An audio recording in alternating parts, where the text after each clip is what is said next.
네, 반갑습니다. 특별히 고난 주간에 또 주님의 교회에서 이렇게 램스 과정을 진행할 수 있게 돼서 너무너무 감사합니다. 저는 지난 10년 동안 이 램스 라이프 에스 미션 스쿨을 만들어서 진행해 왔는데요. 특별히 어떻게 하면 이 교회 공동체 가운데 전체적으로 우리의 삶이 하나님의 선교라는 그런 생각들을 가지고 그것이 교회 안에도 확산될 수 있을까 하는 것들을 많이 생각하고 기도해 왔는데요. 아마 이 주님의 교회가 또 이 수요 예배에서 이런 주제를 나눌 수 있는 것은 또 하나님의 응답이라고 생각합니다. 오늘 첫 시간인데요. 이 하나님의 백성의 선교 이 책의 첫 주제가 우리는 누구이며 무엇을 위해 여기 있는가 하는 그런 주제입니다. 이 주제는 우리가 예수 그리스도를 만났을 때 우리가 누구인지 알게 됐죠. 우리가 하나님의 자녀이고 영생을 얻었고 제사함을 받은 그런 하나님의 백성이라는 것들을 알게 됐고 또 무엇을 위해서 살아야 될지를 우리가 또 발견했죠. 근데 우리가 믿음이 성장한다고 하는 것은 그런 발견들이 계속 구체화되고 더 명확해지는 그런 과정이라고 생각을 합니다. 이 책의 제목이 하나님의 백성의 선교인데요. 아마 여러분들이 이 책을 받는 순간에 선교자가 들어가서 이렇게 부담스러워 하실 분들이 계시지 않을까 하는 생각이 드는데요. 저는 몸이 보통 이렇게 건강한 편인데 이렇게 제가 기도해도 낫지 않는 병이 하나 있는데 알러지입니다. 그래서 매 시즌마다 이 알러지가 나오는데 저는 거의 일기예보보다 훨씬 더 정확하게 제 코가 이렇게 딱 뭐가 콧물이 나면 봄, 여름, 가을, 겨울이 변화되는 딱 시즌이 옵니다. 정말 기가 막혀요. 아주 영성이 있는 그런 알러지인 것 같은데 저는 이런 선교 교육을 하면서 많은 성도들을 만나는데 성도님들이 일단 어떤 단어 중에서 선교자가 들어가면 굉장히 경건해지는데 부담스러워하는 이게 저의 이제 알러지 반응하고 굉장히 비슷하거든요. 그래서 저도 그런 이 선교에 대해서 계속 알아가는 과정들을 지금까지 왔는데요. 그러면서 이제 생각할 때 선교가 무엇이지? 하나님의 선교가 무엇이지? 이렇게 생각했을 때 저한테 들었던 생각은 하나님은 세상에서 무엇을 하시는가 하는 거에 관한 것이라는 생각이 들었어요. 우리가 그리스도인이 된다고 하는 것은 그리스도인이 되기 전에는 세상에서 제일 중요한 사람은 나잖아요. 근데 우리가 예수 그리스도를 영접하게 되면 사실은 어떻게 보면 더 가치 있는 나를 발견하기도 하지만 사실 더 이상 자기에 대해서 많이 관심을 갖지 않게 되죠. 희한하죠. 그러면서 그 주변에 있는 사람들이라든가 이 하나님에 대해서 굉장히 관심을 많이 갖게 되고 이 관심의 범위가 훨씬 넓어지는데요. 우리가 사용하고 있는 이 선교라고 하는 한자어 단어는 원래 영어의 미션이 번역된 거고 또 미시오, 아포스톨로스, 히브리어의 실로아크인데 이게 다 앞에 있는 단어들은 다 보냈다라는 뜻입니다. 그래서 사도라고 하는 게 이제 아포스톨로스인데 보냄을 받았다 그런 뜻이죠. 그래서 미셔너리 그러면 보냄을 받은 사람들을 미셔너리라고 해요. 대표적으로 예수님께서 부활하신 다음에 제자 공동체에 오셔서 하셨던 얘기가 말씀이 아버지께서 나를 보내신 것 같이 나도 너희를 보내노라. 그래서 보통 우리가 앞에 있는 거 아버지께서 나를 보내신 것 같이 그것은 하나님의 선교라고 이야기를 하죠. 예수님께서 세상에 오셨어야 되는 이유는 하나님의 선교를 위해서 그 완성을 위해서 오셨고 예수님은 그와 동일한 방식으로 우리 교회 공동체를 세상 가운데 보내신다는 거예요. 그래서 이 주님의 교회가 여기에 있어야 되는 이유는 주님께서 이 주님의 교회를 이미 세상 가운데 이렇게 보내신 그런 교회가 되는 거죠. 그래서 그런 교회들을 요즘에는 선교적 교회, 미셔널 처치 이런 얘기를 합니다. 이 책에서 크리스토퍼 라이트는 선교를 이렇게 정의를 하고 있어요. 좀 잘 안 보이시죠? 창조 세계 전체를 위한 웅대한 목적 아래서 행하시는 하나님의 모든 일과 그 목적에 따라 행하도록 하나님이 우리에게 명령하시는 모든 일. 이 정의는 원래 좀 이렇게 좀 복잡합니다. 한 10번 정도 읽어도 뭔 얘기지? 근데 여기서 이제 중요한 단어가 그거인 것 같아요. 선교를 이야기하면서 하나님의 창조. 네. 그래서 우리가 다음 시간에 창조 세계를 돌보는 백성에 대해서 나눌 건데요. 사실은 하나님의 선교는 하나님의 창조에서 시작하고 그 창조를 완성하려고 하는 방향으로 계속 이어진다고 하는 그런 부분이에요. 그래서 우리가 이 창조 세계를 돌봐야 되는 이유도 그것이 하나님의 선교의 매우 중요한 부분이기 때문에 그렇습니다. 그 창조 세계에 죄가 들어왔지만 그 자체가 결정적인 그런 파괴가 일어나지는 않았고 하나님께서 계속해서 그것을 원래 계획하셨던 그 창조의 역사들을 계속 이어가는, 그래서 마지막 계시록에 보면 내가 만물을 새롭게 하노라 이렇게 원래 하나님께서 만드신 그 창조 세계를 완성하는 그런 방식이에요. 그래서 우리가 하나님의 선교에 대해서 생각할 때 하나님의 백성으로서 하나님은 이 세상에서 무엇을 하고 계시는가 하는 것이 우리가 관심을 가져야 되는 거예요. 이게 다른 말로 하면 영적 각성이라고 하는 겁니다. 각성 아시죠? 여러분 고3 때 많이 드셨던 각성제, 요즘 커피라든가 이런 깨어나게 하는 거잖아요. 잠자고 있다고 하는 건 뭐냐면 하나님의 일에 관심이 없는 걸 잠자고 있다고 하는 거고, 우리가 깨어있다, 예수님께서 깨어있으라 이렇게 말씀하셨는데 그게 하나님께서 지금 세상에서 어떤 일을 하고 계시는가에 대해서 우리가 촉을 굉장히 높이는 그런 걸 이야기하는 거죠. 저희가 이 스쿨을 램스라고 한 게 Life as Mission 스쿨인데요. 그래서 미셔널 라이프 이렇게 이야기를 하는데 이 책에서도 그런 얘기를 합니다. 그리스도인과 모든 교회의 모든 존재와 말과 행동은 하나님의 세상에서 하나님의 선교에 의도적으로 참가한다는 점에서 선교적이어야 한다. 오늘도 수요일인데요. 아마 오늘도 여러분들이 직장이나 가정에서 어떤 것을 하셨을 건데 저는 오늘 손주를 열심히 봤습니다. 네.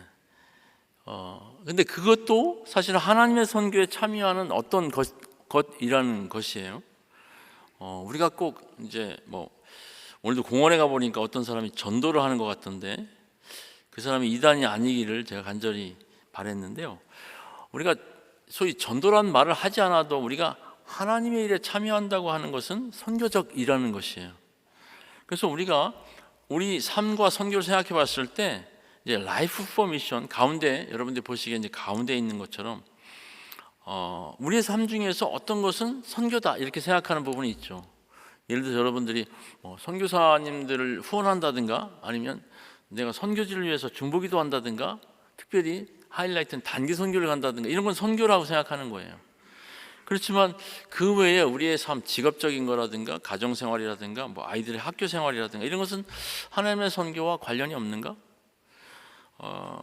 제가 오래전에 이 램스를 처음 하면서 저희 소그룹에 그 간호사 자매가 있었거든요. 그래서 그 간호사 자매한테 제가 이제 그런 질문을 했어요. 자매는 매일매일 병원에 출근해서 그 간호사 일을 하죠. 그랬던데 그래서 또 단기 선교도 매년마다 가죠. 그 가서 의료 사역하죠. 그래서 네. 그럼 두 가지 중에서 어떤 게 더 선교적인 일이라고 생각하세요? 이렇게 얘기하니까 그 자매가 정말 1초도 안 망설이고 딱 대답하는 게 당연히 단기 선교죠. 그래서 제가 그래요? 그러면 단기 선교에 가서 하는 일과 매일 출근해서 하는 일이 달라요? 그랬더니 같아요. 근데 왜 이쪽이 더 선교적이라고 생각하세요? 제가 그렇게 질문했죠. 질문을 계속한다는 건 그게 아니라는 걸 얘기하려고 하는 거죠. 그래서 그 자매가 이제 계속 그런 생각을 하다가 나중에 둘 다 똑같이 이게 하나님의 선교에 관계된 것이고 선교적이어야 한다는 걸 깨달았는데요. 네, 그래서 우리가 지향해야 될 바는 우리 삶 전체가 선교적이어야 한다고 하는 부분이에요. 그래서 이 책에서는 그런 얘기를 하죠. 모든 것이 선교라면 모든 것이 선교다 하는 것이 우리가 거룩해지는 것과 매우 밀접한 관계가 있다고 하는 겁니다. 우리가 보통 선교를 생각할 때 이런 얘기를 하잖아요. 캠페인을 많이 할 때 가든지 보내든지 고와 샌더 이야기를 하죠. 이런 생각은, 이런 캠페인은 주로 선교사 중심의 선교예요. 그러니까 우리가 하나님의 선교 생각할 때 선교사로 가는 게 1등이에요. 그리고 항상 보낸다 이렇게 말을 하지만 결국에는 서포터라고 하죠. 근데 이런 것들이 왜 이렇게 이제 이런 생각을 하냐면 주로 우리가 선교를 생각할 때 선교는 해외에 가서 하는 어떤 것이라는 생각이 많이 전제되어 있기 때문이라고 생각해요. 근데 이런 생각이 깊이 뿌리 박히게 된 게 뭐냐면 선교라는 개념이 주로 유럽교에서 나왔기 때문입니다. 그러니까 과거에 현대 선교가 시작된 지가 한 250년 정도 되는데 개신교에서는 그때 이제 유럽은 거의 다 기독교 국가였잖아요. 그러니까 유럽 사람들한테 선교라고 하는 것은 유럽 지역의 바깥에 있는 어떤 사람들한테 복음을 전하는 것, 이렇게 생각을 했던 거죠. 그러니까 그런 생각을 그대로 가지고 뭐 미국에서 온 선교사들이나 이런 사람들이 다 우리한테도 그대로 이게 전해줬죠. 근데 지금은 어떻습니까? 유럽 전체, 지금은 유럽에도 미전도 종족들이 굉장히 많이 있습니다. 지금은 뭐 미국도 마찬가지고 전 세계가 선교지가 아닌 곳이 없죠. 그래서 어디가 선교지냐면 예수 그리스도를 모르는 사람들이 있는 한 거긴 선교지인 거죠. 그래서 지금 한국에도 외국인들이 250만 이상이 들어와 있는데 저희 인터서브 같은 경우도 한국을 한 7, 8년 전에 또 선교지로 정해서 전 세계에서 선교사들이 오고 있기도 합니다. 그래서 이제는 선교가 어떤 지역적인 개념으로 이렇게 규정될 수 있는 게 아니라 우리의 삶의 전체적인 부분들이 다 선교적이어야 한다 하는 이런 부분에 있어서 우리의 라이프가 미셔널 라이프로 되어지는 게 중요하다는 이런 부분이에요. 그러니까 선교사들도 선교지에 있다고 선교사로서의 항상 의미가 있는 건 아닙니다. 선교적인 삶을 살지 않으면 선교사로서 별로 의미가 없는 거죠. 우리가 그럼 가정을 생각해 보면 우리 주님의 교회에서 이 가정 캠페인은 많이 하셨죠. 그럼 가정은 또 선교와 어떤 관계가 있는가 생각해 볼 때 뭐 가운데 이렇게 그림도 보면은 우리 가정은 또 선교에 어떻게 좀 관심이 있어. 선교사를 후원하고 단기 선교도 가니까 주말에는 또 어떤 봉사 활동도 하니까 뭐 그런 것도 좋은 선교죠. 그렇지만 우리가 평소에 하는 가정 생활 이런 것들이 하나님의 선교와 매우 밀접한 관계가 있다고 보는 겁니다.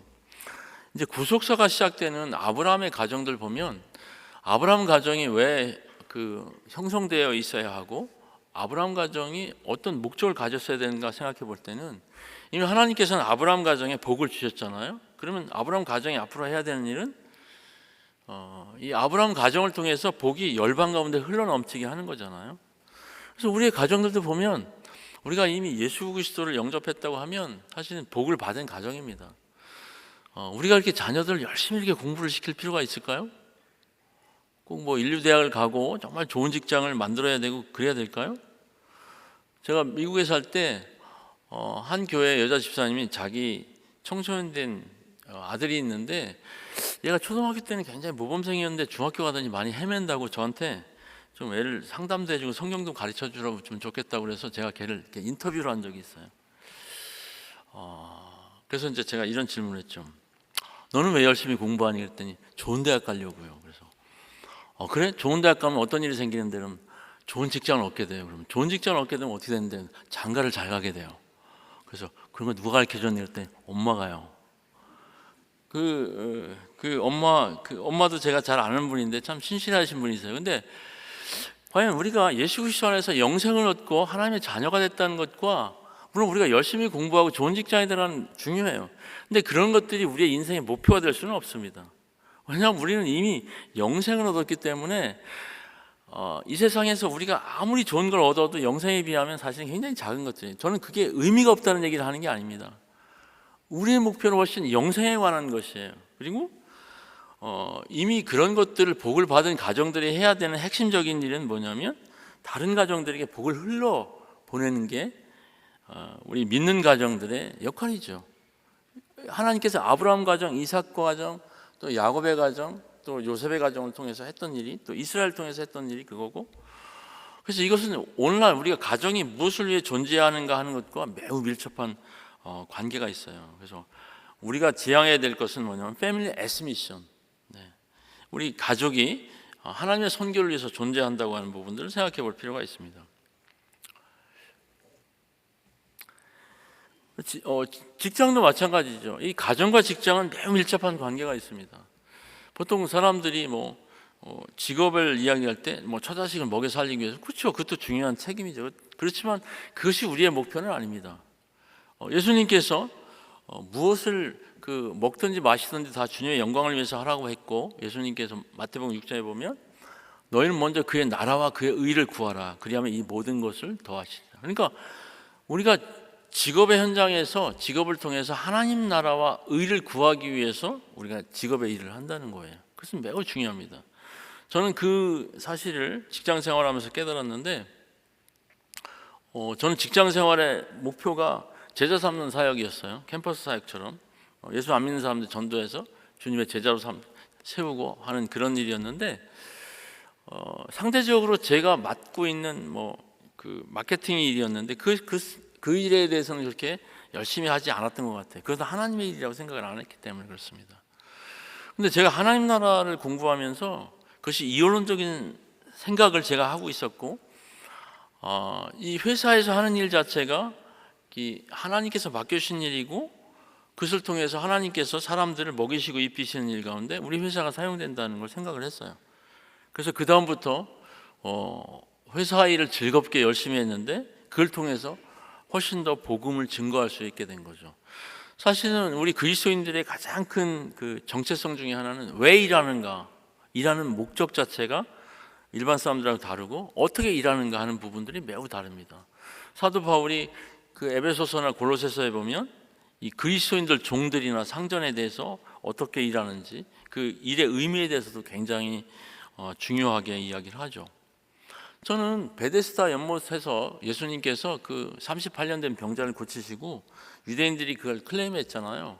거기에 대해서 예수님께서 아주 한마디로 아주 정말 중요한 얘기를 하시는데, 아버지께서 일하시니 나도 일한다 하는 그 얘기를 하셨잖아요. 이 얘기는 굉장히 중요한 얘기입니다. 그러니까 우리가 일을 왜 해야 되는가, 그리고 우리가 일하는 것은 하나님 나라와 하나님과 어떤 상관이 있는가 하는 것이죠. 만약에 우리가 하는 일이 하나님 나라나 하나님과 상관이 없다면 그 일을 그만둬야 합니다. 근데 감사한 것은 우리가 하는 대부분의 일들이 사회에 좋은 일들을 하는 거거든요. 그래서 요즘에 선교계에서는 비즈니스 애스 미션이라는 말이 굉장히 유행하고 있는데, 우리가 꼭 커머셜한 직업이 아니더라도 선생님도 괜찮고 어떤 공무원도 괜찮고 어떤 일을 하든지 가정주부도 마찬가지고, 우리가 하는 것은 우리가 직업적으로 하는 일이 다 하나님의 선교에 참여하는 것이라는 생각을 하는 게 매우 중요합니다.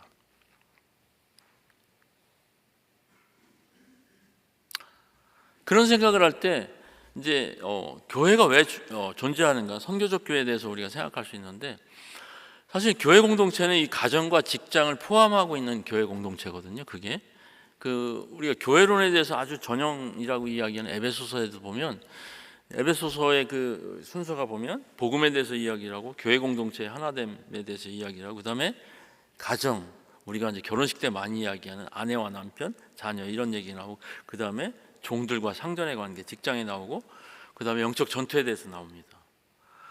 그래서 우리가 좋은 교회, 이 하나님 나라에 기여할 수 있는 좋은 교회를 만들려면 사실 우리의 가정과 직장이 선교적인 그런 가정과 직장을 추구하는 분들이 모인 교회가 저는 선교적 교회로서 계속 우리가 성숙해 가는 과정이라고 생각을 합니다.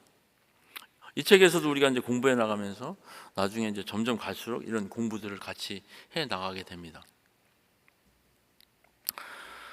제가 아까 선교는 하나님께서 세상에서 행하시는 일이라고 말씀드렸는데, 이거는 하나님께서 하루 이틀 하셨던 게 아니죠. 하나님께서 이 세상이 처음 창조되었을 때 하나님께서 세상을 창조하셨고, 또 그 과정에서 또 타락했을 때조차 그 창조를 계속 이어가시면서 하나님께서 아브라함 부부를 부르셔서 역사 속에서 구속을 시작하시죠. 또 이스라엘 만드시고, 또 이스라엘 통해서 또 교회 공동체가 만들어지고, 예수 그리스도의 그 12 제자를 통해서 이 교회 공동체가 만들어지는 거 아닙니까? 그래서 지금은 그 예수님의 그 십자가와 예수님의 재림 사이에서 이 교회들이 하나님의 그 창조를 완성시켜가는 그런 관점에 있는 거잖아요. 이게 성경 전체에서 하나님이 하시는 그겁니다. 우리가 성경을 볼 때 이런 시각으로 보지 않으면 우리가 성경을 어떻게 보기 쉽냐면 우리 관점으로 보기 쉬운 거예요. 예를 들어서 제가 몽골에서 선교사로 있을 때 비자 때문에 많이 고생을 했는데, 저는 매일 아침마다 성경을 묵상하면서 성경이 비자 이야기로 가득 차 있다는 걸 알게 됐습니다. 또 어린이 전도협회에서 오신 분은 저한테 그러는 거예요. 선교사님, 성경은 있잖아요, 어린이 이야기로 가득 차 있어요. 그래서 저는 청년 사역을 했거든요. 그래서 에이, 가끔가다 청년 사역, 청년 얘기도 나와요. 근데 제가 그분을 계속 만나다 보니까 점점 그런 것 같아요. 성경은 하나님의 시각으로 성경을 보지 않으면 우리의 그 이익을 위해서 우리가 관심이 있는 그걸 갖고 보게 돼 있거든요. 저는 그런 시각으로 하지 않으면 사실 우리가 성경을 필사하는 것도 무슨 의미가 있을까? 성경을 10독한다, 20독하는 게 무슨 의미가 있을까? 성경이 하나님이 저자이신데 하나님이 왜 성경을 쓰셨는지, 성경을 통해서 어떤 일을 하시려고 하시는지에 대해서 우리가 관심을 갖지 않으면 우리가 매일매일 성경을 묵상하는 게 무슨 의미가 있을까? 우리에게 매우 중요한 건 뭐냐면 성경을 하나님의 관점으로 읽는 게 매우 중요합니다. 우리가 고난주간을 지내고 있는데 사실은 1년 12달 예수님의 고난에 대해서 묵상해야 되고, 또 예수 그리스도의 오심에 대해서 생각하고, 또 예수님께서 우리를 보내신 것들에 대해서 생각하는, 성경 자체를 하나님이 하신 일로 계속해서 우리가 보면서 묵상하시면 좋겠습니다. 저도 그렇고 성도들이 왜 선교를 해야 되죠? 이런 질문들을 많이 하는데요. 이 크리스토퍼 라이트가 쓴 책이 이 책뿐만 아니라 그 전에 쓴 책이 하나님의 선교라는 책인데, 거기에 보면 처음에 나오는 얘기가 이제 하나님의 선교는 유일신론에서 출발한다. 우리가 잘 알고 있는 거죠. 10계명도 처음에 보면 한 1, 2, 3계명 이런 것들이 다 유일신론에 대한 것이죠. 나 외에 다른 신이 있게 하지 말라고. 하나님이 한 분이시기 때문에 선교가 시작되는 거예요. 하나님은 한 분이신데 지금 전 세계에서 일어나고 있는 거 보세요. 알라를 믿는 사람들, 아니면 그 힌두교나 불교에 3억 3천만의 신들이 있다고 하는데, 저는 정말 궁금한 게 그 3억 3천을 어떻게 세웠는지 정말 궁금해요. 하나님은 한 분이신데 그분이 세상을 만드셨고 세상의 모든 사람들을 창조하셨는데 사람들이 그것을 인정하지 않으니까 계속해서 하나님은 전 세계에서 한 분 하나님이시라는 걸 계속 주장하고 이렇게 나오는 거죠. 우리가 또 그 하나님을 아버지로 모시고 그 하나님을 섬기기 때문에 우리도 계속 이 예수 그리스도의 유일성을 계속 주장해야 되는 거죠. 이것이 하나님의 선교를 우리가 하나님의 선교에 참여해야 되는 굉장히 중요한 출발점입니다. 두 번째로는 일본하고도 상당히 밀접한 관계가 있는데요.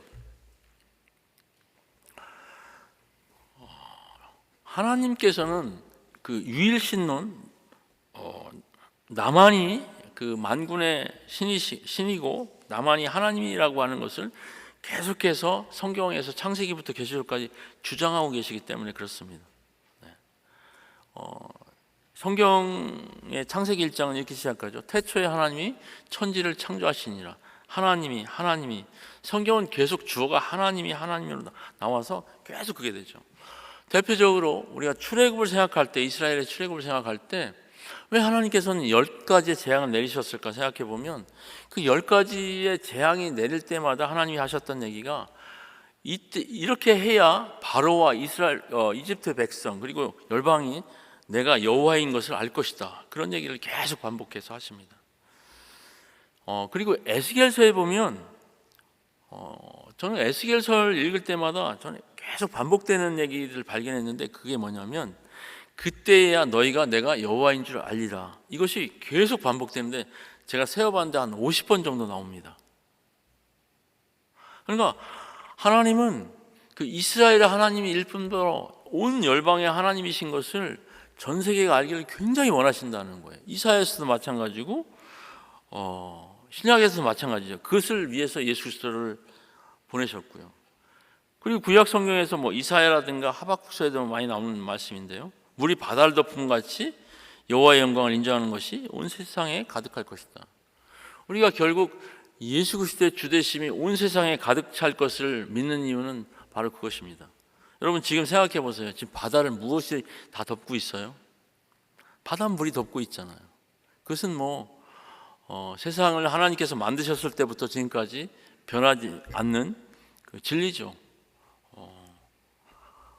우리가 사실은 하나님의 선교를 생각하기 이전에 하나님께서 전 세계에 알려지기를 원하시는 이런 것들 때문에 우리가 하나님의 선교에 관심을 갖고 참여해야 된다는 거죠. 또 하나님께서 우리에게 선교에 명령하시는 부분도 있지만 훨씬 더 우리를 초대하고 계시다는 이런 부분이 우리에겐 중요합니다. 예수님께서 천국의 비유를 말씀하실 때 많이 사용하신 게 이 잔치의 비유입니다. 잔치를 베푸시고 사람들을 초대하는 그런 이야기가 많이 있죠.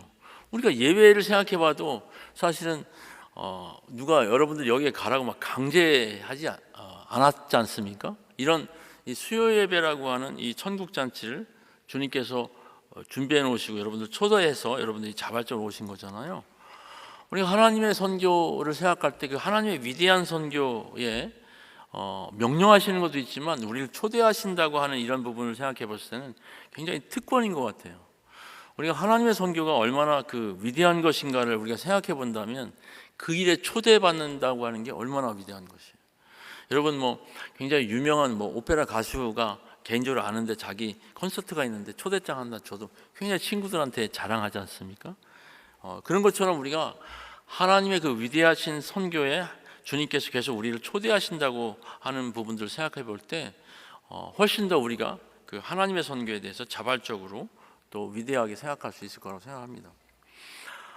이 책을 계속해서 이제 이 책이 15과까지 있는데요.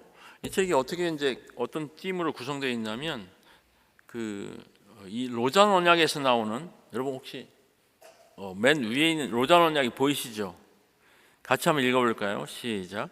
세계 복음화는 온 교회가 온전한 복음을 온 세계에 전할 것을 요구한다. 작년에도 한국에서 그 로잔 인천 송도에서 로잔 대회가 있었지 않습니까? 로잔 모임은 원래 이제 1974년 스위스 로잔에서 시작했기 때문에 로잔 모임이라고 하는데요. 복음주의권에서 가장 크기도 하고 건강한 모임인데 그 로잔 언약의 핵심이 세계 복음화는 온 교회가 온전한 복음을 온 세계에 전할 것을 요구한다. 이 세 가지 키워드인 거죠. 우리가 예수 그리스도를 주님으로 믿는 하나님의 백성이라고 한다면 우리가 가장 관심을 가져야 되는 것은 세계 복음화입니다. 세계 복음화가 이루어져야 우리의 구원이 완성되고 예수님께서 재림하시고 하나님 나라가 오기 때문에 그렇습니다.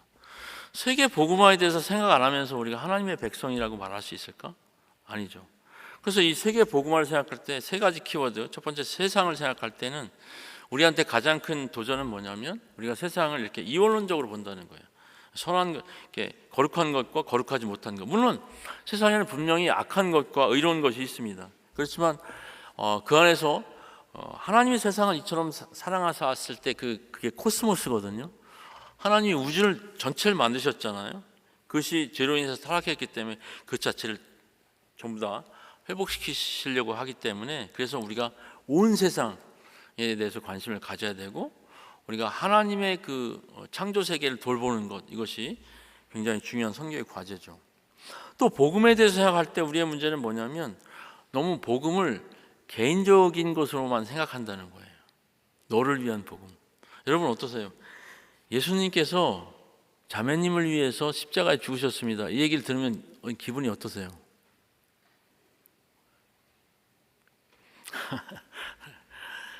굉장히 그것은 감사한 일이지만 되게 부담되지 않습니까?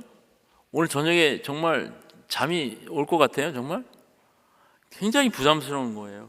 그것은 팩트죠, 진리죠. 그렇지만 그게 전부는 아니죠.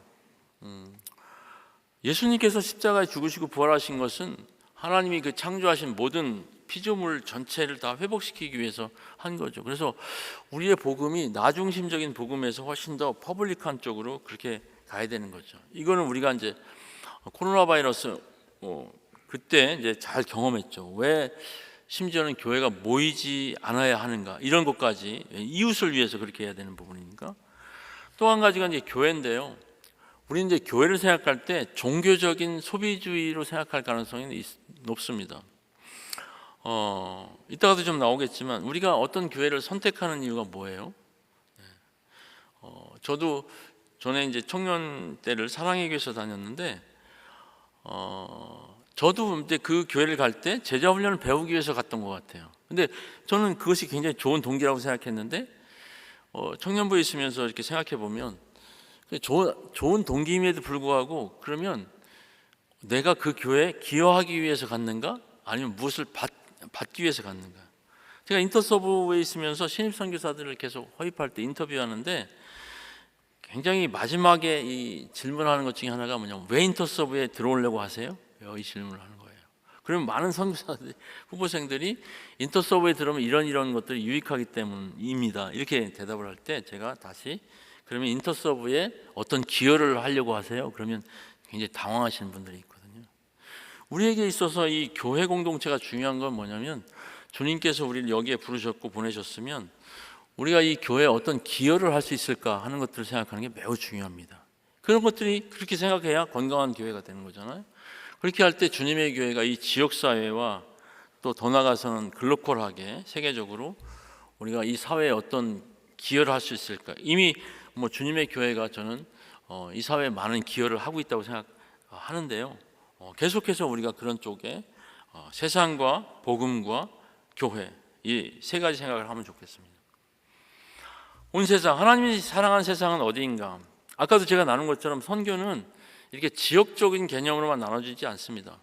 교회는 글로컬한 그런 성격을 가지고 있는데요. 글로컬이라는 말은 글로벌과 로컬이 합성된 말입니다. 그래서 이거 여러분들이 아마 구글에서도 이렇게 글로컬 쳐보면 이런 말이 많이 나옵니다. 세계적으로 생각하고 지역적으로 행동하라. 지역적으로 생각하고 지역적으로 행동하고 세계적으로 생각하라. 이런 얘기 많죠. 우리가 요 서울이라고 하는 특히 뭐 강남 여기에 있지만 물리적으로는 그렇게 있지만 우리가 전 세계에서 일어나고 있는 것들에 대해서 관심을 가져야 되는 거죠. 지금 뭐 우크라이나 전쟁이라든가 아니면 중동에서 일어나고 있는 여러 가지 복잡한 문제들 이런 것들에 대해서 우리가 어떻게 기도하는 것이 필요할까 하는 이런 부분들도 생각해야 되는 거죠. 또 영역적 개념의 선교가 있습니다. 우리가 복음이 전해지면 사회의 모든 부분들이 다 변해야 거기에 하나님 나라가 임하게 되는데요. 뭐 생태적이기도 하고 경제적이기도 하고 사회적이기도 하고 심지어는 정치적이기도 합니다. 실제로 우리가 이제 생각할 때 아프리카라든가 동남아라든가 이런 나라들이 왜 못 사는가 생각해 보면 자원이 부족해서가 아닙니다. 제가 있었던 몽골도 세계 10대 자원국 중에 하나입니다. 근데 대부분 경제적으로 어려운 나라들이 가장 극명한 것이 뭐냐면 정치권의 부패예요. 정치권의 부패 때문에 이 어떤 경제가 사람들한테 골고루 분산되지 않기 때문에 그렇습니다. 그래서 우리가 영역적 개념의 선교도 생각을 해야 되고요. 우리가 총체적인 선교, 총체적인 복음을 이야기할 때 왜 그렇게 이야기를 하냐면 예수 그리스도가 십자가의 보혈로 인해서 회복하기를 원하셨던 것들은 어떤 것이었는가 생각해 볼 때 골로새서 1장 20절 제가 읽어드릴게요. 보이시나요? 같이 한번 읽어볼까요? 시작. 그의 십자가의 피로 화평을 이루사 만물 곧 땅에 있는 것들이나 하늘에 있는 것들이 그로 말미암아 자기와 화목하게 되기를 기뻐하심이라. 우리가 여러분 매일매일 이렇게 대기의 그 공기 청정도가 어떤 거 얼마나 되는지 잘 체크하시죠? 근데 왜 우리가 거기에 관심을 가져야 될까 생각해 보면 그게 우리의 건강 때문만이 아니라 사실은 하나님이 이 대기도 만드셨다면 우리가 그걸 청정하게 유지해야 되는 책임이 있는 거거든요. 그래서 우리의 삶의 목표가 훨씬 더 우리의 관심뿐만 있는 게 아니라 성경이 이야기하고는 훨씬 더 많은 부분에 있어서 하나님의 구속이 일어나는, 구속은 다시 고치는 거잖아요. 회복되는 이런 부분들을 우리가 생각을 해야 된다고 하는 겁니다. 아까 교회 이야기를 했는데요. 이 책에서 크리스토퍼 라이트가 굉장히 중요한 얘기를 하고 있습니다. 중요한 얘기는 같이 한번 읽어보면 좋겠는데 같이 한번 읽어볼까요? 하나님은 시작. 하나님은 자신의 교회를 제가 아직 안 넘겼네요. 여기 나왔죠. 같이 한번 읽어볼까요? 시작. 하나님은 자신의 교회를 위해 세상에 선교를 두신 것이 아니라 자신의 선교를 위해 교회를 두셨다. 선교가 교회를 위해 시작된 것이 아니다. 교회가 곧 하나님의 선교를 위해 시작된 것이다. 네. 여러분, 우리가 중요하게 여기는 성경은 하나님의 선교의 산물입니다. 하나님이 어떻게 세상을 창조하셨고 그 깨어진 세상을 어떻게 계속해서 고치시는지, 어떻게 세상을 사랑하시는지, 그런 스토리가 나와 있는 게 성경이잖아요. 그리고 이 교회도 하나님께서 이 깨어진 세상을 고치시고 하나님의 백성들 모으시고 하나님 나라를 완성하기 위해서 만든 공동체가 교회입니다. 그래서 교회는 이런 책도 있습니다. 교회는 당신의 생각보다 훨씬 큽니다. 우리는 왜 교회에 오는가에 대해서 생각해 볼 필요가 있습니다. 우리가 오늘 수요예배에 와서도 예배 드리는데 왜 우리는 이 수요일 날 이 중요한 시간에 이 교회에 와야 되는가? 우리가 예배에 오는 것은 얻기 위해서 오는가 아니면 드리기 위해서 오는가 하는 이런 부분. 또 우리가 이제 일상하고 예배하고 생각해 봤을 때 아무 생각 안 하다가 그냥 교회만 오면 이렇게 하나님의 백성이 되는가? 그렇지 않지 않습니까? 일주일 동안 자기의 삶에 있어서 이 자신의 그 안테나를 하나님의 나라와 의를 구하는 그런 쪽에 안테나를 계속 세우고 가정생활과 직장생활과 이웃과의 삶을 살았던 분들이 예배에 오면 어떤 게 있겠어요? 예배 감격과 충만함이 있겠죠. 근데 만약에 그렇지 않고 그냥 아무 생각 없이 그냥 자기의 관심 이렇게 하다가 이렇게 우리가 예배에 왔을 때 어떤 예배가 되실까요? 그리고 하나님께서는 그런 예배를 어떻게 생각하실까요? 또 우리는 주변에 있는 사람들한테 좋은 소식, 복음을 전하기 위해서 우리가 존재하는데 우리 자신들은 과연 윤리적으로 좋은 소식의 사람들인가? 우리가 쉽게 알 수 있는 게 뭐냐면 어떤 사람들이 모여 있는데 내가 가면 분위기가 따뜻해지는가 아니면 썰렁해지는가, 이렇게 보면 또 알 수 있겠죠. 그래서 이 책에서는 총체적인 선교도 굉장히 강조하지만 전도와 선포, 증거 이런 부분들을 굉장히 많이 강조를 하고 있는데요.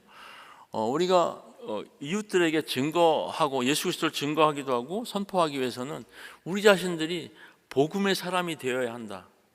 그리고 인격적으로나 우리의 삶이 성경적인 윤리대로 사는 부분이 굉장히 중요하다. 이런 부분들을 많이 강조를 하고 있습니다.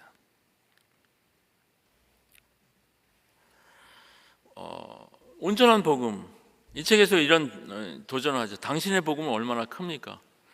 우리가 아는 것처럼 저도 마찬가지고 제가 이해하고 있는 복음보다 원래 이 성경에서 말하고 있는 그 복음은 훨씬 더 큰 거죠. 제가 최근에도 어떤 교회에서 하나님 나라의 복음에 대해서 강의를 했는데요. 복음은 하나님 나라의 복음입니다. 그래서 이 천국 복음이 모든 민족에 증거되기 위해서 온 세상에 전파되니 그제야 끝이 오리라. 그래서 성경에서 말하는 복음을 말할 때 항상 천국 복음, 하나님 나라의 복음을 이야기하고 있습니다. 대표적으로 이사야서에서 좋은 소식을 전하며 평화를 공포하며 복된 소식을 가져오며 구원을 공포하며 시온에 향하여 이르기를 내 하나님이 통치하신다 하는 자의 산을 넘는 발이 어찌 그리 아름다운가. 우리 이 노래 아시죠? 복음 들고 한번 해볼까요? 복음 들고 산을, 저만 아는 노래군요. 네. 이게 또 그 로마서에서 사도 바울도 이야기했는데 로마서에서 인용한 게 바로 이사야서 말씀인데요. 지금 이 말씀은 바벨론 포로에 있었던 그 이스라엘 백성 유대인들이 그 바벨론의 70년의 그 포로에서 해방되어서 유대 쪽으로 가면서 유대 사람들을 향해서 우리의 하나님이 이제 통치하신다. 바벨론의 그런 왕들이 통치하는 게 아니라 하나님이 통치하신다. 그래서 복음은 하나님의 통치가 핵심입니다. 우리가 뭐 예수님 믿고 구원받고 천국 가는 것, 그것도 복음의 일부입니다. 그렇지만 훨씬 중요한 건 뭐냐면 이 세상이 원래 하나님께서 창조하시고 원래 하나님이 주인이신데 그 통치가 온전히 회복되는 그것이 이 복음의 핵심입니다. 그렇다면 아까 우리가 뭐 지리적으로나 아니면 영역적으로도 하나님의 통치가 다 이루어져야 되는 이런 부분이죠. 그래서 우리한테 필요한 게 개인적인 복음을 넘어서는 공공적인 복음, 또 지역적인 복음을 넘어서는 전 세계적인 그런 복음이 우리한테 그런 이해가 필요한 거죠. 마지막 슬라이드인데요.